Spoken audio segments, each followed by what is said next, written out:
Oh yeah, the Dart Zone Pro Mark IV is big, and we need to make that FPS number a little bit bigger, because if you own one of these things, you probably understand that this is really under spec'd for what's actually inside of it and what it's potentially capable of. It's okay, you're a grower, not a shower. And I think Dart Zone themselves realized that, because they paid for this video. They threw money at me and said, mod the Mark IV, get the number up, make it more accurate. They're not seeing this video ahead of time. That's the cool, they're literally paying for a mod video. Who does that? So that's exactly what I'm gonna do, Dart Zone. But if you wanna know what this thing is like right out of the box, make sure you click on the video right over here. Yeah, that's about where it's gonna be. But there are a couple of problems I wanna fix.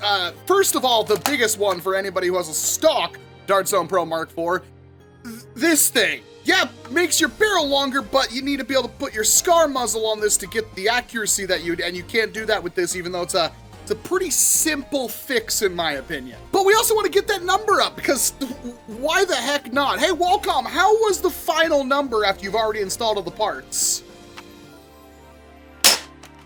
Oh, darn! I assume that's pretty high. At least it better be freaking high. So we're gonna swap out some aftermarket parts. We're gonna put a new spring in here, but maybe more importantly, what we're gonna do is not mess with the barrel, because hopefully we can get just this whole system with a detachable barrel to work, because that's freaking cool. But most of the parts in here are metal, and the thing with having a metal plunger head with a metal plunger rod is that it's heavy, and it requires more mass to make it shoot forward, and while that is strong, it doesn't need to be that strong, so we're gonna replace it with a much lighter Delrin machined plunger rod. I'll have links to every single part that I use down in the description below if you want to get your own hands on these and make your Dart Zone Pro Mark IV hit excessively hard, where you probably would never be able to use it in an actual Nerf war. But at least you'll have that super high chronograph number that you can post online. And now it's time for my favorite part, the science. So in terms of actual performance mods, we've got beautiful machined Delrin plunger rod and plunger head, which is far lighter than the one that's currently in the Mark IV. That was made by Spitfire Products. In fact, they gave me a whole mod guide on what to do with this blaster to hopefully get it to maybe over 350 FPS, that's what I'm shooting for. And look at this, we even have some beautiful spacers that we can put on to give a little bit more oomph to our spring load. And a drill so that we can drill a hole in the pusher so it won't vacuum load anymore. So first step, we have to take the Mark IV apart. Fun fact, this Picatinny rail right here means that you could put whatever Picatinny foregrip you want on this thing if you don't like the one that comes with the Mark IV, although I happen to like it a lot.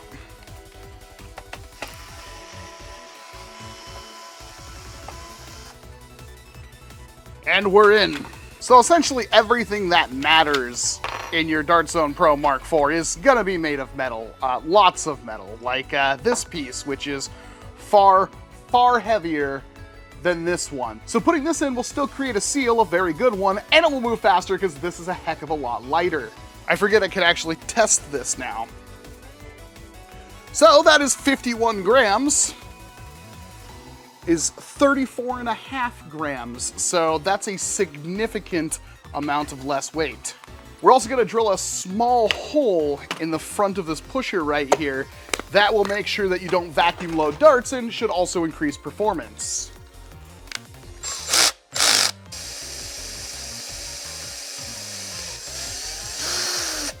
Just like that.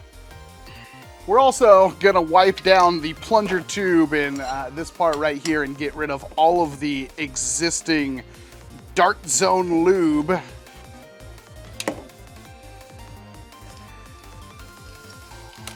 And a little bottle of the special sauce for our Mark IV here. Brand new. This is all secret special stuff from Spitfire Products. Oh yeah, that'll work.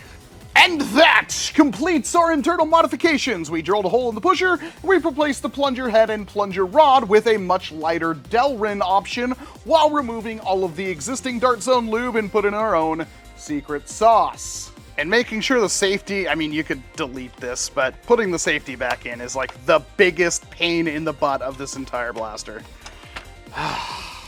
So this is pretty ingenious. I was having issues with this thing actually catching because the plunger rod I put in there was too long, and this piece, which is like the spring rest slash kind of a spacer, was also too long. So there was a little bit of a gap that I needed to either cut this off or cut a bit off the plunger rod, and Spitfire Products just recommended putting it in backwards.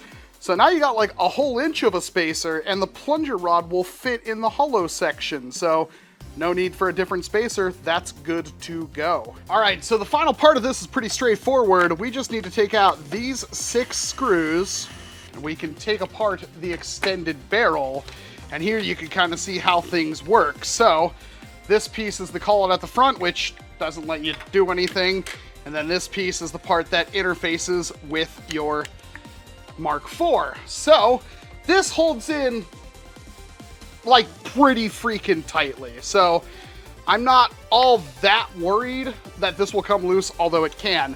But the point is to move this back and allow the barrel to pass through it. With that change, you would have exposed barrel, and that would allow you to use other scar barrels, although some scar barrels are chunky, so you would either need to hollow this out or increase your barrel length. Key here is that this piece, while you could probably make it so it would take like a little set screw or something, I am just going to Dremel out this inner part to where it's a friction fit around the barrel, a pretty tight fit. That way it has more of a chance of staying still, but we also have to make it fit on these screw posts, and the only problem with that is these ridges are a little bit too high, so we just have to cut those out a little bit.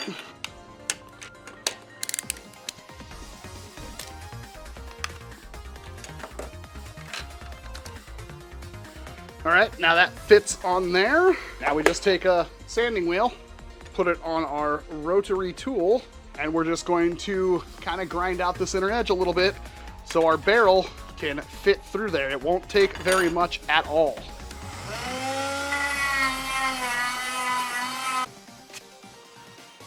And there we go. So now, theoretically, we should be able to put that like that, and there we go.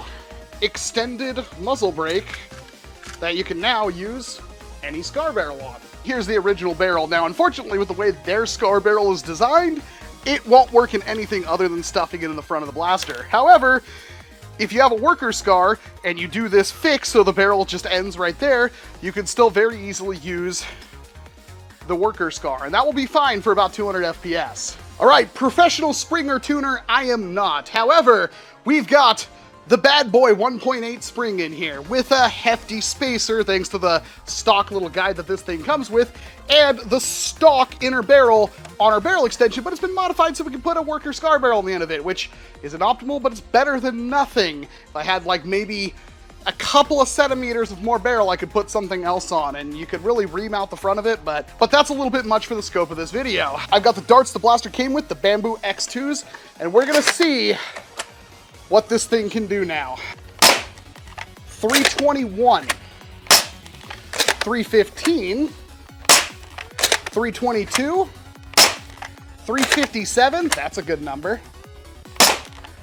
287, 356, whoa, 358, and 349. So a couple of those were low, but most of them were around 350, which is pretty excessive considering I have no idea what I'm doing.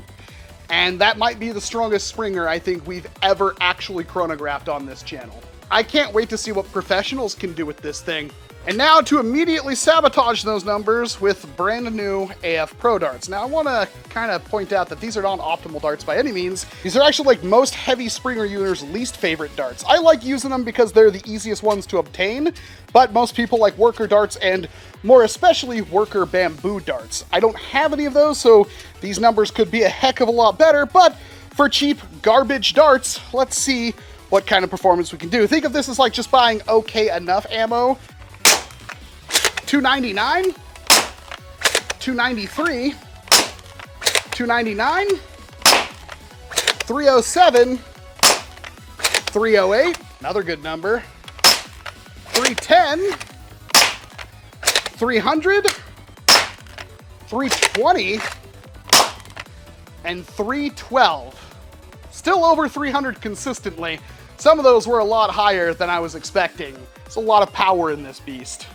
Alrighty, I don't have much hopes for accuracy increases because I can't use I don't think I have a scar muzzle that's even remotely close to being useful for 350 FPS. But we'll give it a try anyway. Let's see how this will do just right off the bat. That was way low, so let's try moving up.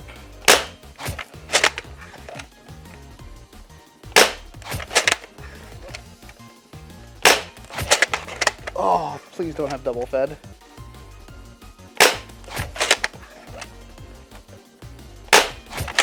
I just hit the same spot 3 times in a row.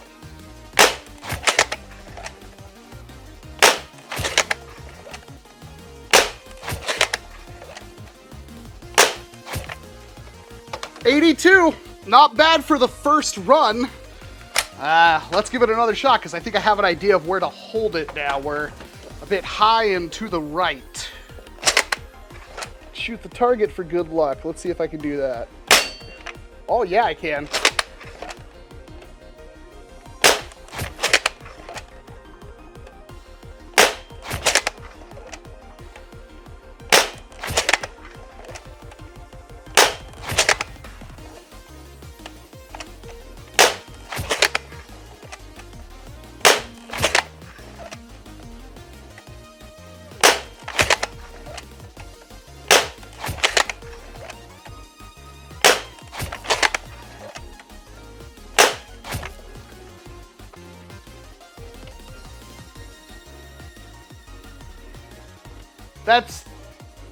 That's real good. Yeah, right off the top of my head, I don't think we've ever had like a 350 FPS blaster chronographed on this channel yet, and what's funny is, I'm sure this can do a heck of a lot more. None of these parts were built specifically for the Mark IV. These were Worker Swift parts, and it was only a couple of them at that. Once this starts getting in the hands of more people, I'm sure it will be doing a heck of a lot better. I'm just one idiot on the internet that has a vague understanding of what they're even doing in life. And getting 120 to 150 FPS boost is pretty substantial for a spring change and a plunger head change. Really, at this point, there's only one concern I have with this blaster that's probably prohibiting me from getting the actual performance I think this thing should be capable of, and that's the barrel. If you would notice, I still have not changed out the internal barrel, and I've been working with this extended barrel device here. And I could drill this out a little bit more so I could put a much longer barrel in there and completely negate using this thing, but I really want this thing to work because I just think it's neat. If I were to slam a 600mm barrel in here, I'm sure I can hit way harder, but I tried to extend this barrel and I wasn't getting the performance that I thought I should. It was actually about completely consistent with what I was getting during the actual testing. And I'm sure not only DartZone will probably iterate on this feature, and I think it's something that's worth developing for, but I'm sure people will have 3D printed designs and whatnot that will take this thing absolutely to a level even above this. So to touch base on the theme that I laid out in my initial review, this is very similar to a Worker Swift with some modest upgrades in some parts and some downgrades in some other parts that could theoretically be fixed.